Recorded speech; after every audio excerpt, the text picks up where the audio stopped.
The rooms that shouldn't exist. I bought the house 6 weeks after the divorce was finalized. Everyone told me to wait. My mother, my therapist, the real estate agent who couldn't quite hide her concern when I made an offer on the first property I toured. "These decisions shouldn't be rushed," she said, sliding the paperwork across her desk with the careful hesitation of someone handing a loaded gun to a stranger. "You've been through a lot. Maybe rent for a year, get your bearings." But I was 43 years old, and I had never owned anything. Not really. The apartment Sarah and I shared for 11 years was in her name. Her credit was better when we started, and we never got around to changing it. The car was leased. The furniture was hers, chosen by her, arranged by her, in a space that was hers even when I was standing in the middle of it. I spent over a decade feeling like a guest in my own house, and when she finally asked me to leave, the only thing that surprised me was how little I had to pack. 2 suitcases. 11 years, and I fit into 2 suitcases. So when I walked into that house, 3 bedrooms, outdated kitchen, a backyard with a maple tree that had seen better days, something in my chest unlocked. The bones were good.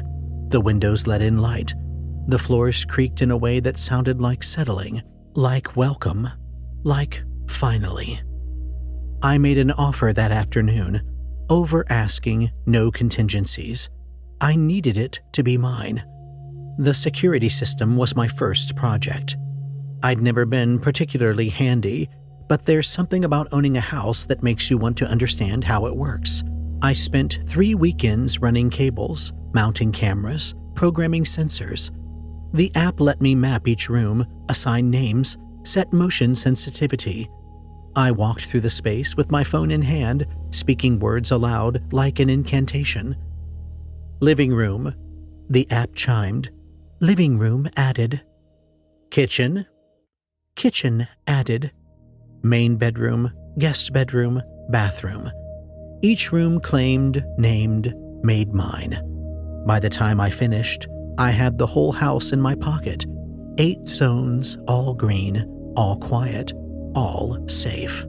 I slept better that night than I had in years. The notification came on a Thursday night. I was half asleep on the couch, some documentary droning in the background, when my phone buzzed. I glanced at the screen without really seeing it, expecting the usual motion in the backyard, probably a cat, maybe a raccoon. Motion detected. Library. I stared at the words until they stopped making sense. I didn't have a library. I sat up, thumbed open the app, and there it was. 9 zones now, not 8. Living room, kitchen, main bedroom, guest bedroom, bathroom, garage, backyard, front porch. And at the bottom of the list, glowing soft amber with detected motion, library. A glitch. Had to be. The voice recognition must have picked up something from the TV, some word that sounded close enough, and created a phantom zone. I tapped the entry, expecting an error message, and instead got a floor plan I didn't recognize. The library was marked in the center of my house, right where the living room should be. I deleted it, renamed the living room just to be safe, closed the app, and told myself it was nothing, a bug, a quirk of new technology still learning its environment. I fell asleep on the couch and dreamed of shelves stretching toward a ceiling I couldn't see, books with titles I couldn't read, and a woman standing at the far edge of a long corridor, smiling like she knew I'd come. I woke up with the sun in my eyes and no memory of the dream at all. The second notification came 4 days later. Motion detected, attic. I didn't have an attic. The house was single-story, a squat ranch style built from the 70s with a flat roof and no crawl space above. I'd seen the inspection report. I'd walked the perimeter. There was nowhere for an attic to be. But there it was in the app. 10 zones now. The attic pulsing amber, motion detected, something moving in a room that couldn't exist. I deleted it. It came back the next morning, 11 zones. Lower basement. There was a basement, a small one, mostly storage, accessible through a door in the hallway, but lower implied something beneath it, another level, and I knew for certain there was nothing below that concrete floor but dirt and foundation. I went down there anyway, stood in the middle of the cramped space with its single bare bulb and its smell of old dust, and looked for a door, a hatch, a seam in the concrete that might indicate something hidden. Nothing. Just walls and floor and the same boxes I'd never unpacked because I didn't have enough things to fill a house. That night, I dreamed of stairs. They spiraled down from my basement into darkness, and I walked them without fear, one hand trailing along a wall that felt warm, almost alive. At the bottom was a room, not the lower basement from the app, something else, something older, and the woman was there again. I still couldn't see her face clearly, just the impression of dark hair and kind eyes and a smile that made me feel like I'd been cold my whole life and only just noticed. "You found it," she said. "Found what?" "Home." I woke up crying for reasons I couldn't explain. The zones multiplied. I stopped deleting them. There was no point. They came back within hours, sometimes minutes, as if the house was insisting on being mapped in its entirety, refusing to let me pretend it was smaller than it was. The waiting room, the hall of echoes, the nursery. I didn't have a nursery. Sarah and I had talked about children once, early on, before we learned that wanting something and being able to have it were different things. Before the years of trying and failing and finally stopping. Before she started looking at me like I was a reminder of everything we'd lost. The morning chamber, the room of old photographs, inner sanctum. The names got stranger, darker. I'd lie awake at night watching my phone, waiting for the next notification, wondering what part of myself the house was excavating now. But the dreams, God, the dreams, they were the only place I felt whole. She was always there, the woman with the kind eyes, the warm smile. She never told me her name. It didn't seem to matter. She showed me the rooms one by one, and they were beautiful. The library had books I'd always wanted to read. The nursery had soft light and a mobile that played a lullaby my mother used to sing. The morning chamber was full of photographs, but they weren't sad. They were everyone I'd ever loved, frozen in their happiest moments, smiling at me like I'd finally come home. "Who are you?" I asked her once. She touched my face with fingers that felt like sunlight. "I'm what you needed," she said. "I'm what this place made for you." I should have been afraid. I know that now. But loneliness does something to your survival instincts. It files them down, wears them smooth, until danger and comfort feel like the same thing. I started sleeping more. At first, it was just an extra hour here and there, naps on the couch that stretched into the afternoon, early bedtimes that I justified with the lie of being tired, of needing rest, of my body finally relaxing after years of tension. But the truth was simpler and sadder. I wanted to be with her. The waking world felt thin, gray. I'd walk through my house, my real house, the one with 8 rooms and creaking floors and a maple tree in the backyard, and it felt like a sketch of something, an outline waiting to be filled in. The dreams were where things had color, texture, meaning. She understood me in ways no one ever had. She knew about Sarah without being told. She knew about the baby we'd lost at 12 weeks, and one we never talked about. The one I still saw sometimes in the faces of strangers' children. She knew about my father's silence and my mother's disappointment, and every small wound I'd collected over 43 years of being not quite enough. And she didn't pity me, didn't try to fix me. She just sat with me in rooms that couldn't exist and let me feel like I belonged somewhere. "You could stay," she said one night. We were in the library, and she was reading aloud from a book I didn't recognize. Her voice was like water over stones, smooth and endless. "You don't have to keep going back." "Back where?" "To the other place. The small place. The one that only has 8 rooms." I laughed, but something in my chest tightened. "That's my house," I said. "That's where I live." She looked at me with those kind eyes, and I saw something flicker behind them. Something patient, something hungry.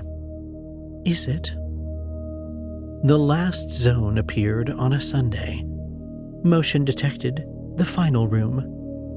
I was standing in my kitchen when the notification came, and I felt it before I read it. A door opening somewhere in my chest, a threshold crossed. The app showed the floor plan, and the final room was deep in the house, deeper than the house should go. Nestled at the center of a labyrinth of corridors I'd walked 100 times in dreams. That night, she took my hand. "I want to show you something," she said. "Something I've been saving." We walked through the library, past the morning chamber, down the spiraling stairs into the lower basement and beyond. The hallways got narrower. The light got softer. I could hear something ahead, not music, not quite, but something rhythmic. A pulse. "Where are we going?" "Home," she said. "Your real home. The one that's been waiting for you." The corridor ended at a door, small, wooden, unremarkable. She turned to me, and for the first time, I could see her face clearly. Every detail, every line, every perfect feature. And I realized I was looking at a composite. My first crush from summer camp, a woman I'd seen on a train once and thought about for weeks. Every face I'd ever found beautiful, layered on top of each other, smoothed into something that wasn't quite human, but was exactly what I wanted. "I made this for you," she said. "The house and I. We watched your dreams. We learned what you needed, and we built it." "Built what?" She opened the door. The room was small, bare walls, a single window. Through the window I could see my living room, my real living room, the one with 8 zones and creaking floors. I could see the couch, the TV, the documentary I'd fallen asleep to. And I could see myself, lying on the couch, eyes closed, chest rising and falling in the slow rhythm of deep sleep. "I don't understand," I said. But I did. I understood completely. "You're home now." Her voice was behind me, but when I turned, she was gone. The corridor was gone. There was only the room, the window, and the view of a body I could no longer reach. I pressed my hands against the glass. "Wake up," I whispered. "Please, wake up." My body didn't move. Time moves differently here. I know that now. I've watched the sun rise and set 1,000 times through that window, and each cycle takes longer than the last. A day for my body is a month for me. A week is a year. I've aged decades in this small room, watching my physical self slowly starve on a couch in a house I thought I owned. At first I screamed, beat my fists against the glass until they bled, until the blood dried, and my hands healed, and I beat them bloody again. I called for help that never came. I prayed to a God I'd never believed in. Now, I just watch. My body has been still for a long time. The chest doesn't rise anymore. The skin has gone from pale to gray to something I don't have words for. The house is dark. The power must have been cut, bills unpaid, services disconnected. Mail piles up by the front door. The maple tree in the backyard has lost its leaves twice since I stopped breathing. No one has come. I don't know how much longer I'll be here. I don't know if there's an end to this, or if the room will hold me forever, watching my body decay, watching the house settle and age, and wait for someone new. Sometimes I see her in the reflection of the glass, standing behind me, smiling that kind smile. "You're home," she says. "Isn't this what you wanted? A place that's yours? A place you belong?" I don't answer anymore. I just wait. Deputy Martinez hated eviction duty. It was the worst part of the job, worse than traffic stops, worse than domestics, worse than the drunks who swung at you outside bars at 2 a.m. At least those had adrenaline. Evictions were just sad. People losing their homes, their dignity, their last grip on whatever stability they'd managed to build. This one was worse than most. The house had been in default for over 2 years. Mortgage company couldn't reach the owner. Neighbors couldn't remember the last time they'd seen him. The smell hit them before they got the door open. "Jesus Christ," his partner gagged, stepping back, pulling his shirt over his nose. "How long do you think?" Martinez had seen enough bodies to guess the state of it. He didn't want to think about what 2 years in an empty house did to a body. "Long time. Call it in. I'll check the rest of the house." The security system was running. Battery backup, maybe, or solar. The panel by the door showed all green. 8 zones, all quiet. No motion detected. No sign of intrusion. "System's clean," he called back. "Whatever happened, nobody broke in. Looks like natural causes. Poor bastard just stopped." He took one more look at the body on the couch. A man, middle-aged, alone. The house was neat, almost empty. 2 suitcases in the bedroom, still mostly packed.